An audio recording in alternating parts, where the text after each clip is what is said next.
Welcome back to the third episode of the Conversation series, an initiative by the Marketing Committee at SPJMR, where we host industry leaders in the field of marketing.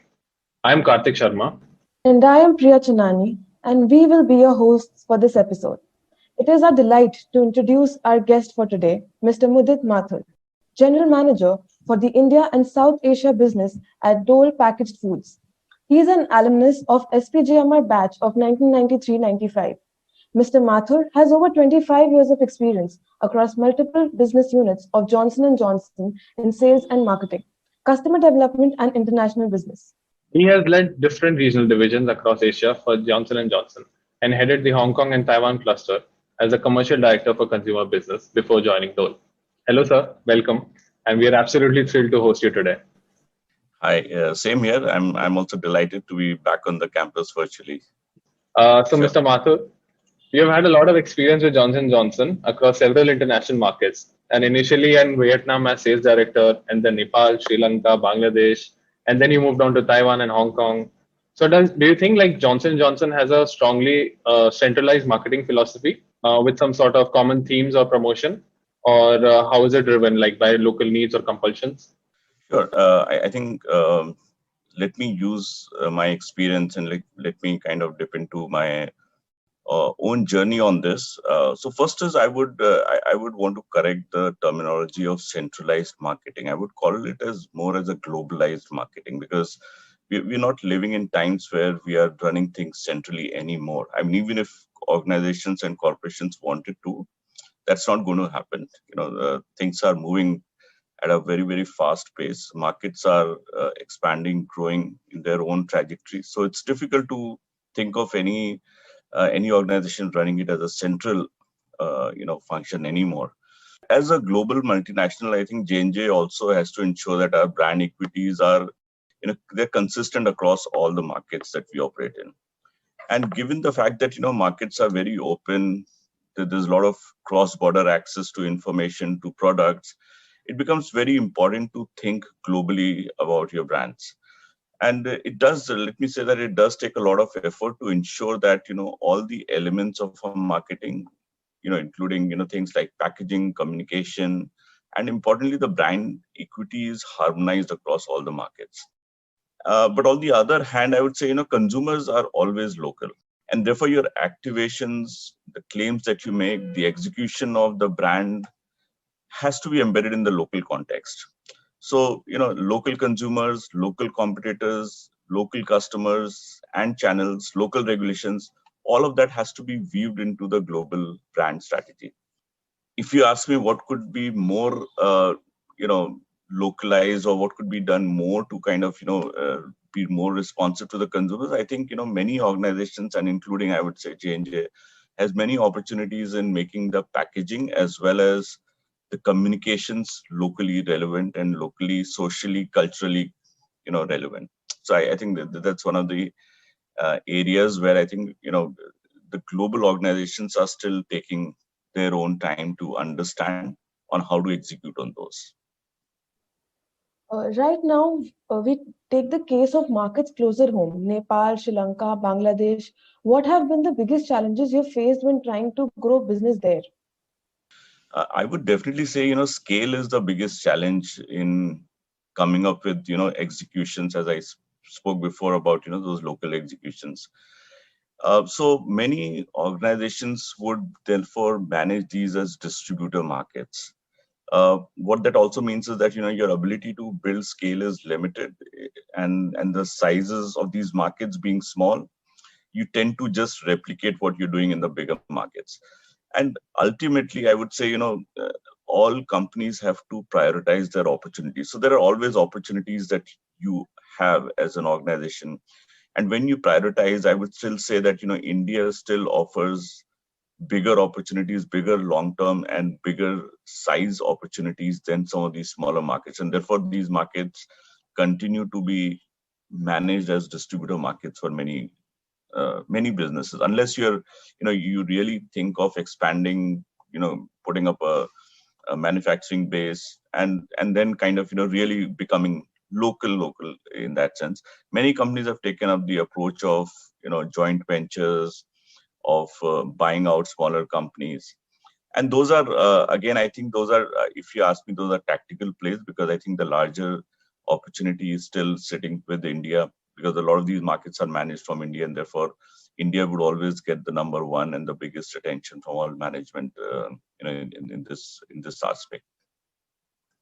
Also, were there any issues in managing the sales teams or building the trade? Well, because as I said, we manage them as distributor markets. So again, you have to kind of learn how to build the scale with the distributor selling teams. So what you would want to do is you would want to put your own a team there who can manage to build skills in the organization that you're trying to use to run these markets. So it's more about how do you develop and train those extended teams that are typically going to be part of your distributor operations. Right. And what about like other markets, including Taiwan, Hong Kong? Do you find that the strength of the brand versus local brands like Johnson and Johnson versus local brands to be different? So definitely, I would say global brands have global scale. That's a no-brainer. They have access to technology, R&D. They have talent to execute. But at the same time, I think the local brands are more agile. They're more nimble. They are more closer to the customer, and therefore, their ability to execute tends to be little more sharper. May not be strategic, but definitely more sharper when it comes to doing tactical campaigns. So I think that's what is the world that has to be straddled when you're in such markets, on how do you leverage your global scale, and then at the same time meet the challenges of local players who are going to be tactically more agile and more nimble in how they execute. So yeah. So do you find that the brand loyalty or the response to new products is different across markets?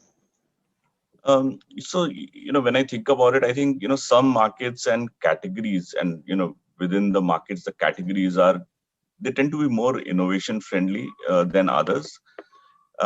But it's also true that innovation itself sometimes becomes the brand value, if you like, and hence if the market dynamic requires you to innovate, you have to be innovative to be the leader. And I think this is where some of the strongest of the brands at times suffer, because they do not know how to ride the dragon, so to speak. Right. So because that's what the dynamic of the market requires, because the rhythm of innovation is different in different markets. So if I were to take an example, skin care as a category is far more stable and a more science driven, if I look at some of the markets like US, but it's more innovation driven, it's more benefits driven when I look at some of the East Asian markets like Korea, Taiwan, Japan. Right. So and as you come up with new ingredients, as you come up with new formulations, they tend to be so you tend to find a lot of innovation that's happening in the East Asia vis-a-vis what's happening in the west part of the world. So again, same brand in two different markets can have a very different brand perception when it comes to how consumers look at you with respect to innovation. With e-commerce accounting for a larger and larger share of FMCG sales, do you think it has become easier for new products to be launched but harder for them to sustain their sales momentum? I would partially agree with that statement, and the reason for that is that yes, product launch gets easier because it's an infinite shelf, right? E-commerce is an infinite shelf. Anybody can go and get themselves listed. So if that's the barometer, then yes, it's easy. But I don't personally think that it is to be taken as easy in terms of actually building a brand, actually building a the rapport that you need to build with the consumer to be accepted as a brand, as a preferred brand, so to speak, right? So it's also in that sense a very crowded place, right? So I think what if you ask me is happening there is that I think e-commerce is a great facilitator, but it also requires you to be very careful about how you build the economics around your brand. And I find that, building brands in the online space requires you to think very differently. It's a very different ecosystem where even your existing consumers behaves very differently.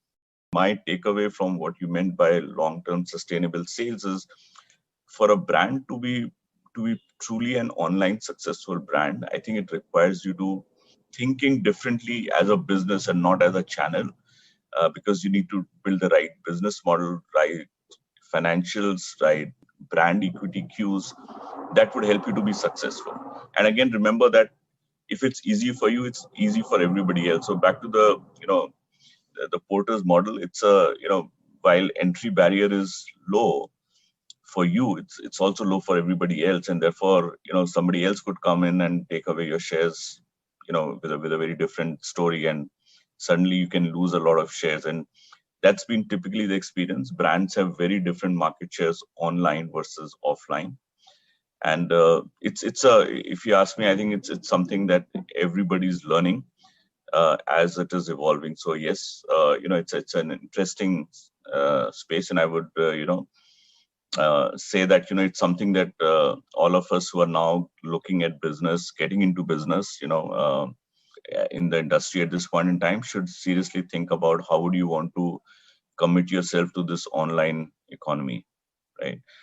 It's going to be very different trajectory. It's going to be very different skill set. It's going to be very different, knowledge, as well as your whole approach to business has to be very, very different compared to how you would have, run with a very offline, stable, predictable business models of the past. So yeah, I think that's a challenging part, and that's an exciting part of what's new, if you ask me. Speaking of new, you have moved into a new role at Dole, and what do you think would be your biggest marketing challenge?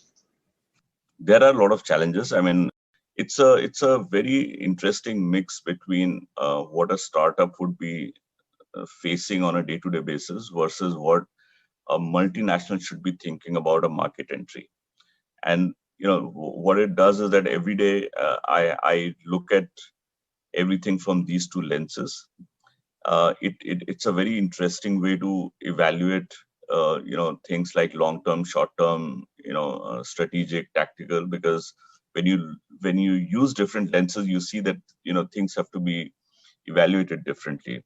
So from a marketing standpoint, I have to build the brand. I have to make the brand land in the life of the consumer here.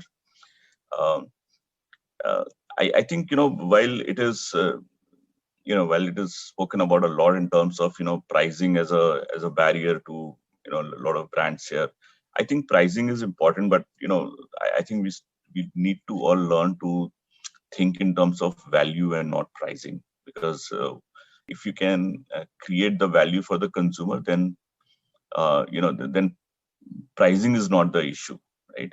I think most of the time the issue is on the ability for us to communicate the real brand value that it delivers for the consumer. So that's going to be my challenge in terms of creating a category, because it's not just a brand. I'm also creating this category which is fruit based snacking, which the only closest to that is actually buying fresh fruits and eating it, right? So how do you bring convenience into the life of the consumer, when it comes to healthy snacking? How do you make it more easily accessible and convenient for them to consume healthy snacking? I mean, we are really just starting off right now, so there's tremendous work still ahead of us in terms of how we build the brand, how we build the go to market, how we land the whole thing here, business here. Yeah, so it's Yeah. interesting. Like I said, it has the elements of a startup, because every day you get up and you say that, gosh, will this work? And will there be a business 1 year down the line if this is how we're going to go? Because you really need a lot of patience when you're building a brand, and that's something that I'm learning. So I'm it's a stretch for me, but I'm enjoying this every minute. Yes. Yeah, I presume with a new category, it would be difficult for the company to break like Indian preferences and purchase behaviors. Absolutely, yes. And this is another interesting part about global organizations, that there are always playbooks that successful organizations create along the way, in terms of this is how you succeed. and then you get into a market and you realize, oh, but that doesn't work here. So, let's start creating another playbook. And I can tell you, there's a lot of inertia in creating playbooks when it comes to new markets. So as we're building it here in India, we're also simultaneously working in China, and I see the same level of stretch in terms of how do we unlearn what we know and then learn these markets, because these markets are big, but they operate very differently. The consumers operate very differently. So, what skill sets do you think should future managers have to succeed in today's times? I mean, it's, obviously there are a lot of things that a manager would bring to be successful in these times. But if I were to just talk about three things, I would say, I think we need to embrace technology, because I think technology is really changing a lot of old paradigms on how things operate. And so, we don't have the choice but to understand technology. And when I say technology, I mean, the whole online piece, the whole Internet of Things piece, the whole, the part about data, big data, all of that stuff, right? Second, I would say, as a skill, if you ask me, is just to build on that. I think data is a skill that that people, when I think about data, I think, for me, the data is really about asking the right questions, right? There is a lot of data available to try and analyze and come up with an answer. I think what is really needed is the ability to ask those really important questions, so that when you answer those questions, you find new ways of moving forward. So I think the ability to ask those questions is the second skill, I would say. So, now we move on to the rapid fire round. We have some fun questions for you, and we want you to answer them with the first thing that comes to your mind, nothing serious. Okay. So, can we start? Sure. Let's play this. So, Okay. So, one book you would recommend everyone to read? I would say, and I've read this book long time back. It's a very old book, Jonathan Livingstone Seagull. I find it very inspiring. And what is your idea of an ideal weekend? Ideal weekend.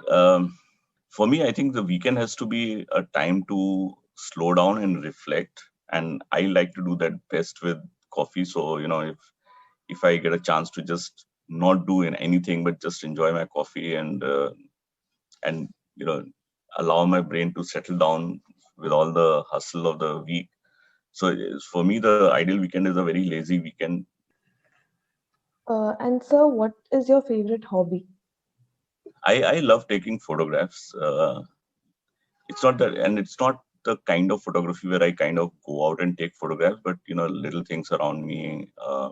Or if I'm on a vacation, then definitely it's a more conscious effort.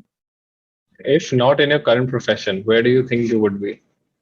And it's a very difficult one. I can't think of what I could be doing. I know a lot of hobbies that I could be pursuing. I don't know which profession I would be pursuing, which would kind of, help me to live through this whole thing. So, yeah, I don't have a perfect answer. I mean, I would, in my fanciful thinking, I would say that, I wish I didn't have to work, to do anything. I mean, I wish everything was possible to be done without working. But I also realize that, if, as professionals, I think, work is as much a part of life as anything else is. What is the best advice that you have ever received? Yeah, I've been very fortunate, and I think I've been fortunate because I've had many good leaders to work with. And one of the things that my boss used to say at that point in time was, life is not fair. And although he said it in a very specific context, I have found this to be a very universally true advice, which I give myself and to everybody else who struggles with this whole thing about why is it not right for me and why is it in favor of somebody else. Because what that does is that it makes you unaccountable. It makes you feel as if it's not what you are doing, but it's what's happening to you, which is really determining the outcome. So that single-handedly, I think, has changed the way I look at things, because I do not blame the circumstances. I do not blame the situation anymore. I do not blame the context of, but that guy is like this, or but that situation like this, and he's just lucky. I tend to look at things more from, okay, if that is what it is, then that's what it is, right? That's a game that we are playing. So then how do we do better in what we are doing? So I think, if you ask me one advice, I would say, don't think that life is fair. Don't approach it from life is not fair, because life is not meant to be fair. Life is uneven. Things are uneven.